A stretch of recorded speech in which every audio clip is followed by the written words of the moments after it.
അസ്സലാമു അലൈക്കും വറഹ്മത്തുള്ളാഹ്. 5ാം ക്ലാസ് കിതാബ് താരീഖ്.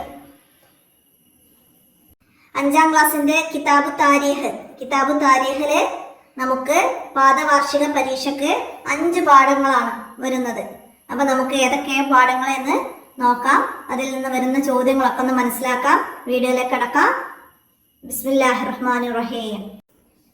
നമുക്ക് ഒന്നാമത്തെ പാഠം, നബി സല്ലല്ലാഹു അലൈഹി വസല്ലം മദീനയിലെ അൽ മസ്ജിദുൻ നബവി, അൽ മുഹാജിറുകളും അൻസാറുകളും, മദീന കരാർ, സമർപ്പിതരായ സഹാബികൾ. ഇത്രയും പാഠങ്ങളാണ്. അപ്പൊ അതിന്റെ ഓരോന്നിന്റെയും പാഠഭാഗം നമുക്ക് റിവിഷനായിട്ട് നോക്കാം. നബി സല്ലല്ലാഹു അലൈഹി വസല്ലമ മദീനയിലെ, നബി സല്ലല്ലാഹു അലൈഹി വസല്ലമ മക്കയിൽ നിന്ന് മദീനയിലേക്ക് ഹിജ്റ വരുന്നു. അങ്ങനെ മദീന നിവാസികള് നബി സല്ലല്ലാഹു അലൈഹി വസല്ലമ വരുന്നതും നോക്കി അതിർത്തിയിൽ കാത്തിരിക്കുകയാണ്. അവിടെ എത്തിയ ദിവസം നബി സല്ലല്ലാഹു അലൈഹി വസല്ലമയെ സ്വീകരിക്കാന് കുട്ടികളും സ്ത്രീകളുമെല്ലാം ബൈത്ത് ചൊല്ലി ദഫ് മുട്ടി സ്വീകരിക്കുന്നു. മദീനയിലെ ഖുബായിലാണ് ആദ്യ നബി സല്ലല്ലാഹു അലൈഹി വസല്ലമ പ്രവേശിച്ചത്. ഖുബാ, അവിടെ ഏതാനും ദിവസം താമസിച്ചു. മദീനയിലെ ആദ്യ മസ്ജിദായ മസ്ജിദുൽ ഖുബാ നിർമ്മിച്ചു. ആദ്യ പള്ളി മസ്ജിദുൽ ഖുബാ. അവിടുന്ന് ഏതാനും ദിവസത്തിന് ശേഷം പുറപ്പെട്ട് പോകുന്ന വഴിയില് ബത്തുന് വാദിയിൽ വെച്ച് ജുമുഅ നിസ്കരിച്ചു. ഇതായിരുന്നു നബി സല്ലല്ലാഹു അലൈഹി വസല്ലമയുടെ മദീനയിലെ പ്രഥമ ജുമുഅ. നബി സല്ലല്ലാഹു അലൈഹി വസല്ലമയുടെ കസ്വ ഒട്ടകം. മദീന നിവാസികൾ നബി സല്ലല്ലാഹു അലൈഹി വസല്ലമയെ ഞങ്ങളോടൊപ്പം താമസിക്കൂ എന്ന് പറഞ്ഞ് നിർബന്ധിച്ചു. നബി സല്ലല്ലാഹു അലൈഹി വസല്ലമ പറഞ്ഞു, ഒട്ടകത്തെ വിട്ടേക്കൂ, അത് നിർദ്ദേശം നൽകപ്പെട്ടതാണ്. അള്ളാഹുവിന്റെ നിർദ്ദേശം നൽകപ്പെട്ടിട്ടുണ്ട് ഒട്ടകത്തിന്. ആദ്യം ഒട്ടകം ഇപ്പോൾ പള്ളി നിൽക്കുന്ന സ്ഥലത്തും പിന്നീട് അബുൽ അയ്യൂബി അൻസാരിയുടെ വീടിന് മുന്നിലുമാണ് മുട്ടുകുത്തിയത്. ആദ്യം ഒട്ടകം മുട്ടുകുത്തിയത് അവിടെ, ഇപ്പോൾ പള്ളി നിൽക്കുന്ന സ്ഥലത്തും പിന്നീട് അബുൽ അയ്യൂബി അൻസാരിയുടെ വീടിന്റെ മുന്നിലാണ് ഒട്ടകം മുട്ടുകുത്തിയത്. നബി സല്ലല്ലാഹു അലൈഹി വസല്ലം പറഞ്ഞു, ഇതാണ് അള്ളാഹു ഉദ്ദേശിച്ച വീട് എന്ന്. അങ്ങനെ അബുൽ അയ്യൂബ് അൻസാരി നബി സല്ലല്ലാഹു അലൈഹി വസല്ലമയെ സ്നേഹത്തോടെ സ്വീകരിച്ചു. അവർക്ക് വളരെ സന്തോഷമായി. ജൂത പണ്ഡിതനായിരുന്ന അബ്ദുല്ലാഹിബ്നു സലാം പറയുന്നു. എന്താണ് പറഞ്ഞത്? അപ്പൊ ഇവിടെ അബ്ദുല്ലാഹിബ്നു സലാം പറഞ്ഞത് എന്താണ്? അദ്ദേഹം എന്താണ് നബി സല്ലല്ലാഹു അലൈഹി വസല്ലമയുടെ മുഖത്ത് കണ്ടത് ഇതൊക്കെ നമ്മൾ മനസ്സിലാക്കണം. താനും നബി സല്ലല്ലാഹു അലൈഹി വസല്ലമയെ കാണാൻ മദീനയിൽ എത്തിയിരുന്നു. നബി സല്ലല്ലാഹു അലൈഹി വസല്ലമയുടെ മുഖം കണ്ടപ്പോൾ അതൊരു കളവ് പറയുന്നയാളുടെ മുഖമല്ലെന്ന് എനിക്ക് മനസ്സിലായി. ഞാൻ ആദ്യമായി നബി സല്ലല്ലാഹു അലൈഹി വസല്ലമയിൽ നിന്ന് ഇതായിരുന്നു കേട്ടത്. യാ അയ്യുഹന്നാസു അഫ്സു സലാമ വഅതഇമു ത്വാമ വസിലുൽ അർഹാമ വസല്ലു ബില്ലൈലി വന്നാസു നിയാമുൻ തദ്ഖുലുൽ ജന്നത ബിസ്സലാമിൻ. വിട്ടഭാഗം പൂരിപ്പിക്കാൻ വരും. നബി സല്ലല്ലാഹു അലൈഹി വസല്ലമ മദീനയിലെ ജനങ്ങൾക്ക് നൽകിയ ഉപദേശം എന്തൊക്കെയാണ് ഈ കാര്യത്തിൽ പറഞ്ഞത്? സലാം വ്യാപിപ്പിക്കുക, ദരിദ്രർക്ക് ഭക്ഷണം നൽകുക, കുടുംബ ബന്ധങ്ങൾ ചേർക്കുക, രാത്രിയിൽ ജനങ്ങൾ ഉറക്കത്തിലായിരിക്കെ നിങ്ങൾ നിസ്കരിക്കുക, എങ്കിൽ നിങ്ങൾക്ക് സമാധാനത്തോടെ സ്വർഗത്തിൽ പ്രവേശിക്കാം. ഇതാണ് നബി സല്ലല്ലാഹു അലൈഹി വസല്ലമ ജനങ്ങൾക്ക് നൽകിയ ഉപദേശം. യസ്രിബ് എന്നായിരുന്നു മദീനയുടെ ആദ്യ പേര്. മദീനയുടെ ആദ്യ പേരെന്ത്? യസ്രിബ്. മാച്ച് ചെയ്യാൻ വരാം, തെരഞ്ഞെടുത്ത എഴുതാൻ വരാം. മദീനയുടെ ആദ്യ പേര് ഇന്ന് മുതലാണ് മദീന എന്ന പേര് വിളിക്കപ്പെട്ടത്.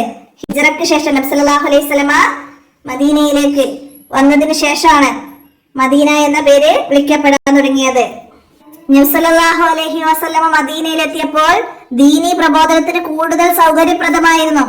മദീനയിലെ നബി സല്ലല്ലാഹു അലൈഹി വസല്ലമ എത്തിയതിനു ശേഷമുള്ള പുരോഗതികൾ എന്തൊക്കെയാണ്? അതിൽ നിന്ന് 2 എഴുതാനൊക്കെ വരും. സുരക്ഷിതമായി ഇബാദത്തിനായി പള്ളി നിർമ്മിക്കാൻ കഴിഞ്ഞു.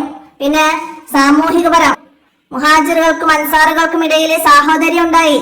സാംസ്കാരികം, ദീനീ പഠന സംവിധാനങ്ങൾ ഉണ്ടായി. ഇതൊക്കെ നബി സല്ലല്ലാഹു അലൈഹി വസല്ലമ മദീനയിൽ എത്തിയതിനു ശേഷം ഉണ്ടായ പുരോഗതികളാണ്. ആരാണ് മുഹാജിറുകൾ? മക്കയിൽ നിന്ന് ഹിജ്റ വന്ന സഹാബികൾക്കാണ് മുഹാജിറുകൾ എന്ന് പറയുന്നത്. ആരാണ് അൻസാറുകൾ? മുഹാജിറുകളെ സ്വീകരിച്ച മദീനയിലെ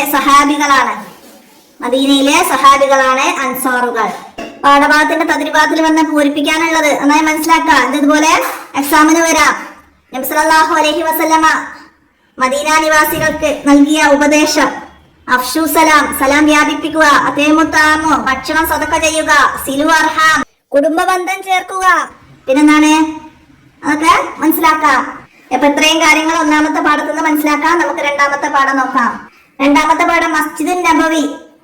നബി സല്ലല്ലാഹു അലൈഹി വസല്ലം മദീനയിൽ എത്തിയ ഉടനെ ദീനി കാര്യങ്ങൾ പഠിക്കാനും ഇബാദത്തിന് ഒത്തുകൂടാനും നബി സല്ലല്ലാഹു അലൈഹി വസല്ലമയുമായി കാര്യങ്ങൾ പരസ്പരം കൂടിയാലോചിക്കാനും കഴിയുന്ന ഒരു പള്ളി പണിയുക എന്നതായിരുന്നു നബി സല്ലല്ലാഹു അലൈഹി വസല്ലമ ആദ്യം ചെയ്തത്. അങ്ങനെ നബി സല്ലല്ലാഹു അലൈഹി വസല്ലമ ഒരു പള്ളി പണിയാൻ ഭൂമി ചോദിക്കുന്നു. പറ്റുന്ന ഭൂമി കാണിച്ചു തരൂ എന്ന് പറയുന്നു. അവിടെ ഉണ്ടായിരുന്ന ബനൂ നജ്ജാർ ഗോത്രക്കാർ അവരുടെ സ്ഥലം ദാനമായി കൊടുക്കാൻ തയ്യാറായെങ്കിലും നബി സല്ലല്ലാഹു അലൈഹി വസല്ലം അത് വില കൊടുത്തു വാങ്ങുകയാണ് ചെയ്തത്. അതിനാവശ്യമായ പണം നൽകിയത് സിദ്ദീഖ് റളിയല്ലാഹു അൻഹു ആയിരുന്നു. സഹാബികള് കല്ലുകളും മണ്ണും ശേഖരിച്ചിട്ട് പള്ളി നിർമ്മാണം ആരംഭിച്ചു. നബി സല്ലല്ലാഹു അലൈഹി വസല്ലം തങ്ങളെ കല്ലുകൾ ചുമക്കുകയും നിർമ്മാണത്തിന് നേതൃത്വം നൽകുകയും ചെയ്തിട്ടുണ്ട്. നിർമ്മാണത്തിനിടെ അവിടുന്ന് ഇങ്ങനെ പറഞ്ഞു: അല്ലാഹുമ്മ ലാ ഐസ ഇല്ലാ ഐസുൽ ലാഹിർ ഫഗ്ഫിർ ലി അൻസാരി വൽ മുഹാജിർ. അല്ലാഹുവേ, പരലോക ജീവിതമല്ലാതെ മറ്റൊരു ജീവിതമില്ല, അൻസാറുകൾക്കും മുഹാജിറുകൾക്കും പുറത്തു കൊടുക്കണമേ എന്ന് നബി സല്ലല്ലാഹു അലൈഹി വസല്ലമ മസ്ജിദുൻ നബവിയുടെ നിർമ്മാണത്തിനിടയ്ക്ക് ദുആ ചെയ്തു. എല്ലാം അനുയായികളെ ഏൽപ്പിച്ച് മാറി നിൽക്കുന്ന നേതാവിനെയല്ല അവിടെ കാണാൻ കഴിഞ്ഞത്, പകരം കൂടെ പണിയെടുത്ത് അവർക്ക് ആവേശം പകരുന്ന നേതാവിനെയാണ് അവിടെ കാണാൻ കഴിഞ്ഞത്. മദീന പള്ളി നിസ്കാര കേന്ദ്രം മാത്രമായിരുന്നില്ല, അതൊരു വിജ്ഞാന കേന്ദ്രം, കോടതി, കൂടിയാലോചനാ ഭവനം, പ്രതിനിധി സംഘങ്ങളെ സ്വീകരിക്കാനുള്ള സ്ഥലം തുടങ്ങി മദീനയിലെ ഇസ്ലാമിക കേന്ദ്രം കൂടിയായിരുന്നു മസ്ജിദുൻ നബവി. ഇതൊക്കെ മനസ്സിലാക്കാം. പാഠഭാഗത്തിന്റെ തരിഭാഗത്തിൽ വന്നതൊക്കെ മനസ്സിലാക്കാം. നബി സല്ലല്ലാഹു അലൈഹി വസല്ലമക്ക് മസ്ജിദ് നിർമ്മിക്കാൻ സ്ഥലം നൽകിയത് ബനൂ നജ്ജാർ ഗോത്രക്കാര്. മദീന എത്തിയപ്പോൾ നബി സല്ലല്ലാഹു അലൈഹി വസല്ലം ആദ്യം ചെയ്തത് എന്ത്? മസ്ജിദ് നിർമ്മിക്കുകയായിരുന്നു. ഇതൊക്കെ മനസ്സിലാക്കണം. എന്തൊക്കെ ഉപയോഗിച്ചാണ് പള്ളി ഉണ്ടാക്കിയത്? എന്തൊക്കെ ഉപയോഗിച്ചാണ്? ഈന്തപ്പനയും കല്ലും മണ്ണും ഒക്കെ ഉപയോഗിച്ചാണ് പള്ളി നിർമ്മിച്ചത്. പള്ളിയുടെ നിർമ്മാണത്തിൽ നബി സല്ലല്ലാഹു അലൈഹി വസല്ലം എങ്ങനെയാണ് പങ്കെടുത്തത്? ഇതൊക്കെ മനസ്സിലാക്കി പഠിക്കാൻ നമുക്ക് അടുത്ത പാഠഭാഗം നോക്കാം. മുഹാജിറുകൾ അൻസാറുകളും. ആരാണ് മുഹാജിർ അൻസാറൊക്കെ നമ്മൾ പറഞ്ഞു. നബി സല്ലല്ലാഹു അലൈഹി വസല്ലമ മുഹാജിറുകളെയും അൻസാറുകളെയും ഒരുമിച്ച് കൂട്ടി അള്ളാഹുവിന്റെ മാർഗത്തിൽ പരസ്പരം സഹോദരങ്ങളാക്കി. ഓരോ മുഹാജിറിനും ഓരോ അൻസാറിൽ നിന്ന് ഒരു സഹോദരൻ ഉണ്ടായി. അവർ പരസ്പരം ഒരു കുടുംബം പോലെ വീടും ഭക്ഷണവും പങ്കിട്ടു. ഈമാനായിരുന്നു ആ സഹോദരത്തിന്റെ മാനദണ്ഡം. അൻസാറുകളുടെയും മുഹാജിറുകളുടെയും സഹോദരത്തിന്റെ മാനദണ്ഡം എന്തായിരുന്നു? ഈമാനായിരുന്നു. മക്കയിലെ ധനികനായിരുന്നു അബ്ദുറഹ്മാൻ ഇബ്നു ഔഫ്. അദ്ദേഹത്തിന്റെ സഹോദരൻ മദീനയിലെ സമ്പന്നനായിരുന്ന സഹാബി സഅദ് ഇബ്നു റബീഅ റളിയല്ലാഹു അൻഹു ആയിരുന്നു. അബ്ദുറഹ്മാൻ ഇബ്നു ഔഫിന്റെ സഹോദരനാര്? സഅദ് ഇബ്നു റബീഅ റളിയല്ലാഹു അൻഹു. അദ്ദേഹം എന്താണ് പറഞ്ഞത്? ഞാൻ മദീനയിലെ ഒരു ധനികനാണ്, എന്റെ സമ്പത്തിന്റെ പകുതി നിങ്ങൾ എടുക്കുക. എനിക്ക് 2 ഭാര്യമാരുണ്ട്, അവരിൽ ഒരാളെ ഞാൻ വിവാഹമോചനം ചെയ്ത് നിങ്ങൾക്ക് അവളെ വിവാഹം കഴിക്കാൻ അവസരം ഒരുക്കാം. ഇതാണ് അദ്ദേഹം പറഞ്ഞത്. അപ്പൊ മക്കയിലെ ധനികനായ അബ്ദുറഹ്മാൻ ഇബ്നു ഔഫ് മദീനയിലെ ധനികനായിരുന്ന സഅദ് ഇബ്നു റബീഅ റളിയല്ലാഹു അൻഹുവിനോട് ഇങ്ങനെ പറഞ്ഞപ്പോ അദ്ദേഹം എന്താണ് പറഞ്ഞത്? അള്ളാഹു നിങ്ങളെ അനുഗ്രഹിക്കട്ടെ, നിങ്ങൾ എനിക്ക് മദീനയിലെ മാർക്കറ്റ് കാണിച്ചു തന്നാൽ മതി എന്നാണ്. അങ്ങനെ സ്വന്തമായി കച്ചവടം ചെയ്ത് മദീനയിലെ വലിയ സമ്പന്നനായി തീർന്നു. ആരാണ്? അബ്ദുറഹ്മാൻ ഇബ്നു ഔഫ്. മദീനയിലെ ഓരോ അൻസാരിയും ആഗ്രഹിച്ചത് എന്തായിരുന്നു? തനിക്കൊരു മുഹാജിറിനെ സഹോദരനായി കിട്ടിയെങ്കിൽ എന്നാണ് ആത്മാർത്ഥമായ അൻസാറുകൾ ആഗ്രഹിച്ചിരുന്നത്. എന്നാൽ മുഹാജിറോ കിട്ടിയ അവസരം ചൂഷണം ചെയ്യാതെ ആത്മാഭിമാനത്തോടെ സ്വന്തം ജീവിത മാർഗം കണ്ടെത്താൻ ശ്രമിക്കുന്നു. അത് മനസ്സിലാക്കാം. പിന്നെ സാഹോദര്യം വലിയ മാറ്റങ്ങൾ ഉണ്ടാക്കി മദീനയില്. ഈ അൻസാറുകളുടെയും മുഹാജിറുകളുടെയും സാഹോദര്യം മദീനയില് മാറ്റങ്ങൾ ഉണ്ടാക്കി. എന്തൊക്കെയാണ്? എന്താണ്? പരോപകാരവും സ്നേഹവും വ്യാപിച്ചു. അഭയം തേടി വന്നവരുടെ ദാരിദ്ര്യ വിവേചനവും ഇല്ലാതാക്കി. പിന്നെ എല്ലാവർക്കും സുരക്ഷിതത്വം ഉറപ്പാക്കി. കച്ചവടത്തിലൂടെയും കൃഷിയിലുമുള്ള സഹകരണം എല്ലാവർക്കും സാമ്പത്തിക അഭിവൃദ്ധി നൽകി. ഇത് മദീനയിൽ മുഹാജിറുകളുടെയും അൻസാറുകളുടെയും സാഹോദര്യം മൂലം വന്ന മാറ്റങ്ങളാണ്. അപ്പൊ അതൊക്കെ പോയിന്റുകൾ 2 വീതം എഴുതാൻ വരും, മനസ്സിലാക്കണം കേട്ടോ. തദ്ബാത്തിലെ ചോദ്യങ്ങളൊക്കെ നിങ്ങൾ എഴുതിയിട്ടുണ്ടാവും, അതൊക്കെ മനസ്സിലാക്കി പഠിക്കുക. ഇനി നമുക്ക് 4ാമത്തെ പാഠം നോക്കാം. 4ാമത്തെ പാഠം മദീന കരാറ്. എന്താണ് മദീന കരാറ്? നബി സല്ലല്ലാഹു അലൈഹി വസല്ലമ മദീനയിലെത്തിയപ്പോ അവിടെ വ്യത്യസ്ത വിശ്വാസങ്ങളും ആചാരങ്ങളുമായി ഒരു സ്ഥലത്ത് താമസിക്കുമ്പോൾ അവരുടെ ജീവിതം ക്രമീകരിക്കാനും തർക്കങ്ങൾ ഇല്ലായ്മ ചെയ്യാനും ഒരു സംവിധാനം ആവശ്യമായി വന്നപ്പോൾ എല്ലാ വിഭാഗങ്ങളുടെയും നേതാക്കളോടൊപ്പം ഇരുന്ന് ഒരു കരാർ ഉണ്ടാക്കി. അതാണ് മദീന കരാർ. ഔസ് ഹസ്രജ് ഗോത്രങ്ങളിലെ അൻസാറുകളായ മുസ്ലിങ്ങള്, അൻസാറുകളിലെ ഉള്ള ഗോത്രങ്ങളാണ് ഔസ് ഹസ്രജ്.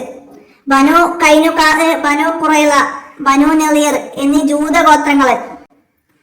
ഇതുവരെ ഇസ്ലാമിലേക്ക് മതം മാറിയിട്ടില്ലാത്ത ബഹുദൈവ വിശ്വാസികള്, അൻസാരി ഗോത്രങ്ങള് ഏത്, ജൂത ഗോത്രങ്ങൾ ഏത് ഒക്കെ അവിടെ മനസ്സിലാക്കണം. എന്തായിരുന്നു മദീന കരാറിന്റെ ഉള്ളടക്കം? എന്തായിരുന്നു? മുസ്ലിങ്ങളും ജൂതന്മാരും ബഹുദൈവ വിശ്വാസികളും ഒരു ദേശത്തെ ജനങ്ങളാണ്. ഓരോരുത്തർക്കും അവരുടേതായ മതങ്ങളുണ്ട്. മദീനയെ സംരക്ഷിക്കുക എന്നത് എല്ലാവരുടെയും കടമയാണ്. മദീന നിവാസികൾ ആരും മറ്റുള്ളവരാൽ ആക്രമിക്കപ്പെടാൻ പാടില്ല. അവർ ഒരു അക്രമിയെയും സഹായിക്കാനും പാടില്ല. ഇത്രയും കാര്യങ്ങളാണ് മദീന കരാറിലെ ഉള്ളടക്കം. അപ്പൊ മദീന കരാറിലെ ഉള്ളടക്കത്തിൽ നിന്ന് 2 എഴുതാനൊക്കെ പറഞ്ഞാൽ നമുക്ക് ഇതിന്ന് 2 എഴുതാൻ കഴിയണം. മദീന കരാറോടെ മദീന ഒരു സുരക്ഷിതം നിറഞ്ഞ ഒരു സ്ഥലമായി മാറി. ഭയപ്പെടാതെ ജീവിക്കാൻ പറ്റുന്ന പ്രദേശമായി. ആളുകൾ ബഹുമാനത്തോടെയും സഹകരണത്തോടെയും ജീവിച്ചു. എല്ലാവരുടെയും അവകാശങ്ങളും കടമകളും ഉറപ്പാക്കാൻ ഈ കരാറിന് സാധിച്ചു. നബി സല്ലല്ലാഹു അലൈഹി വസല്ലമ എല്ലാ ആളുകൾക്കും നീതിയും സമാധാനവും ഇഷ്ടപ്പെട്ടിരുന്നു എന്നതിന്റെ ഉദാഹരണമാണിത്. അപ്പൊ മദീന കരാർ കൊണ്ട് മദീനയിലെ എന്താണ് നബി സല്ലല്ലാഹു അലൈഹി വസല്ലമ ഉദ്ദേശിച്ചത്? എല്ലാവർക്കും നീതിയും സമാധാനവും ആണ് നബി സല്ലല്ലാഹു അലൈഹി വസല്ലമ ഉദ്ദേശിച്ചത്. അപ്പൊ അതുകൊണ്ട് മദീനയിലെ വന്ന മാറ്റങ്ങൾ അതൊക്കെ മനസ്സിലാക്കാം. മദീന കരാർ എന്താണ്? ഇസ്ലാമിലെ ആദ്യത്തെ ലിഖിത സിവിൽ ഭരണഘടനയാണ്. എന്താണ് മദീന കരാർ? ഇസ്ലാമിലെ ആദ്യത്തെ ലിഖിത സിവിൽ ഭരണഘടനയാണ്. ജനങ്ങൾക്ക് സ്വാതന്ത്ര്യവും സഹവർത്തിത്വവും പഠിപ്പിച്ചു. നീതിയും സമത്വവും പ്രോത്സാഹിപ്പിച്ചു. ഗോത്രങ്ങൾ തമ്മിലുള്ള തർക്കങ്ങൾ അവസാനിപ്പിച്ചു. ഇത് മദീന കരാറിന്റെ പ്രത്യേകതകള്. മദീന കരാറിന്റെ പ്രത്യേകതകളാണ് ഈ പറഞ്ഞത്. ഇവിടെ മദീന കരാറിന്റെ ഉള്ളടക്കം അത് പറഞ്ഞു. പിന്നെ മദീന കരാർ കൊണ്ടുള്ള നേട്ടങ്ങൾ പറഞ്ഞു ഇവിടെ. അപ്പൊ ഇതൊക്കെ ഓരോന്നും പ്രത്യേകം മനസ്സിലാക്കണം. അപ്പൊ നമുക്ക് ഏതാണ് ചോദ്യം വന്നത് നോക്കിയിട്ട് മനസ്സിലാക്കി എഴുതാൻ കഴിയണം. അത് പ്രത്യേകം ശ്രദ്ധിക്കണം. തദ്രിബാത്തിൽ വന്ന ശരിയും തെറ്റും അടയാളപ്പെടുത്താനുള്ളതും തെറ്റ് തന്നാൽ അത് ശരിയാക്കി എഴുതാനൊക്കെ നമ്മള് മനസ്സിലാക്കി പഠിക്കണം. മദീന കരാർ മുസ്ലിങ്ങളുടെ സംരക്ഷണം മാത്രമാണ് പരിഗണിച്ചത്. അപ്പൊ എന്താണ് മദീന കരാറ്? എല്ലാ ആളുകൾക്കും നീതിയും സമാധാനവുമാണ് ഉറപ്പ് വരുത്തിയത്. അപ്പൊ അതൊക്കെ തിരുത്തി എഴുതാനൊക്കെ നമുക്ക് കഴിയണം. അടുത്തത് നമുക്ക് 5ാമത്തെ പാഠം നോക്കാം. സമർപ്പിതരായ സഹാബികൾ പണമോ അധികാരമോ സുഖസൗകര്യങ്ങളോ ആഗ്രഹിച്ചല്ല അവർ നബി സല്ലല്ലാഹു അലൈഹി വസല്ലമയുടെ കൂടെ കൂടിയത്. അള്ളാഹുവിനെയും നബി സല്ലല്ലാഹു അലൈഹി വസല്ലമയുടെ തൃപ്തിയും ദീനിന്റെ ഇസ്സത്തുമായിരുന്നു അവരുടെ ലക്ഷ്യം. സഹാബികളുടെ ലക്ഷ്യം എന്തായിരുന്നു? സഹാബികളുടെ ലക്ഷ്യം മനസ്സിലാക്കാം. മക്കയുടെയും മദീനയുടെയും ഇടയിലുള്ള ബദർ എന്ന സ്ഥലത്ത് വെച്ചിട്ട് മദീനയിലെത്തിയ 2ാം വർഷം തന്നെ മുസ്ലിങ്ങൾക്ക് മക്കയിലെ ഖുറൈശികളുമായി യുദ്ധം ചെയ്യേണ്ടി വന്നു. എന്തായിരുന്നു ബദറിന്റെ കാരണം? എന്തായിരുന്നു? ഖുറൈശികളിൽ നിന്ന് മുസ്ലിങ്ങൾക്ക് അവകാശപ്പെട്ട സമ്പത്ത് തിരിച്ചു പിടിക്കാനാണ് നബി സല്ലല്ലാഹു അലൈഹി വസല്ലമയും സഹാബത്തും ബദറിലേക്ക് പോയത്. ഉറച്ച ഈമാനോടെ നബി സല്ലല്ലാഹു അലൈഹി വസല്ലമയുടെ കൂടെ സഹാബത്ത് നിന്നു. മിഖ്ദാദ് റളിയല്ലാഹു അൻഹു ധൈര്യപൂർവ്വം പറഞ്ഞു, അള്ളാഹുവിന്റെ ദൂതരെ, മൂസാ നബി അലൈഹി സ്വലാമിനോട് അവിടുത്തെ ജനത നീയും നിന്റെ റബ്ബും പോയി യുദ്ധം ചെയ്യൂ എന്ന് പറഞ്ഞതുപോലെ ഞങ്ങൾ പറയില്ല. മറിച്ച് നിങ്ങളുടെ മുന്നിലും പിന്നിലും വലതുവശത്തും ഇടതുവശത്തും ഞങ്ങൾ നിങ്ങളോടൊപ്പം യുദ്ധം ചെയ്യും എന്നാണ് നബി സല്ലല്ലാഹു അലൈഹി വസല്ലമയോട് മിഖ്ദാദ് റളിയല്ലാഹു അൻഹു പറഞ്ഞത്. അപ്പൊ ഇവിടെ ആരോട് പറഞ്ഞു എന്നൊക്കെ ചോദ്യങ്ങൾ വരും. നബി സല്ലല്ലാഹു അലൈഹി വസല്ലമയോട് മിഖ്ദാദ് റളിയല്ലാഹു അൻഹു പറഞ്ഞതാണിത്. സല്ലല്ലാഹു അലൈഹി വസല്ലമക്ക് സന്തോഷമായി. സല്ലല്ലാഹു അലൈഹി വസല്ലമ യുദ്ധത്തിന് മുമ്പ് അള്ളാഹുവിനോട് നടത്തിയ ദുആ പ്രസിദ്ധമാണ്. എന്തായിരുന്നു? അള്ളാഹുവേ, ഈ ചെറിയ സംഘത്തെ നീ നശിപ്പിച്ചാൽ നിനക്ക് ഇബാദത്ത് ചെയ്യാൻ ഭൂമിയിൽ ഒരാളും ഉണ്ടാവുകയില്ല.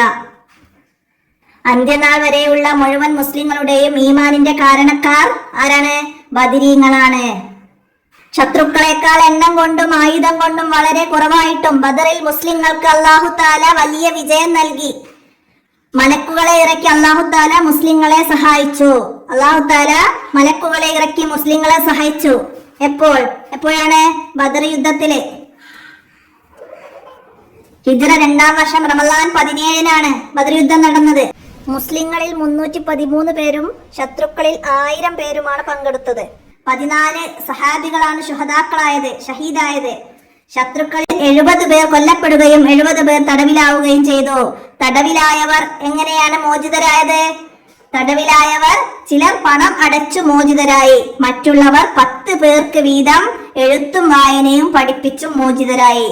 ബദറിൽ തടവിലായ മുശ്രിക്കുകൾ മോചിതരായത് എങ്ങനെ മനസ്സിലാക്കണം കേട്ടോ. അതിന്റെ ഫലം എന്ത്? ബദർ യുദ്ധത്തിന്റെ ഫലം എന്തായിരുന്നു? മുസ്ലിങ്ങളുടെ മനോവീര്യം ഉയർന്നു, ഖുറൈശികളുടെ ശക്തി ചോർന്നു. മുസ്ലിങ്ങൾക്ക് ഈ വിജയം ദീനീ ദഅവത്തിന് കൂടുതൽ സഹായകരമായി. ഇത്രയാണ് പാഠം മനസ്സിലാക്കേണ്ടത്. അതിർഭാഗത്തിൽ വന്ന ചോദ്യങ്ങളൊക്കെ മനസ്സിലാക്കണം. ബദറിൽ മുസ്ലിങ്ങളുടെ വിജയ രഹസ്യം ഉറച്ച ഈമാന്, പിന്നെന്താണ്? ഒറ്റക്കെട്ടായിട്ട് നിന്നു. നബി സല്ലല്ലാഹു അലൈഹി വസല്ലമയുടെ ദുആ, മലക്കുകളുടെ സഹായം, അള്ളാഹുവിന്റെ അനുഗ്രഹം. അപ്പൊ ഇത്രയാണ് നമുക്ക് ഇതിൽ നിന്ന് മനസ്സിലാക്കാനുള്ളത്. അപ്പൊ 5 പാഠങ്ങളാണ് എക്സാമിനുള്ളത്. എല്ലാവരും മനസ്സിലാക്കി പഠിക്കുക. നമുക്ക് അടുത്ത വീഡിയോ ചോദ്യപേപ്പറുമായി ഉടൻ കാണാം. അസ്സലാമു അലൈക്കും വറഹ്മത്തുള്ളാഹി.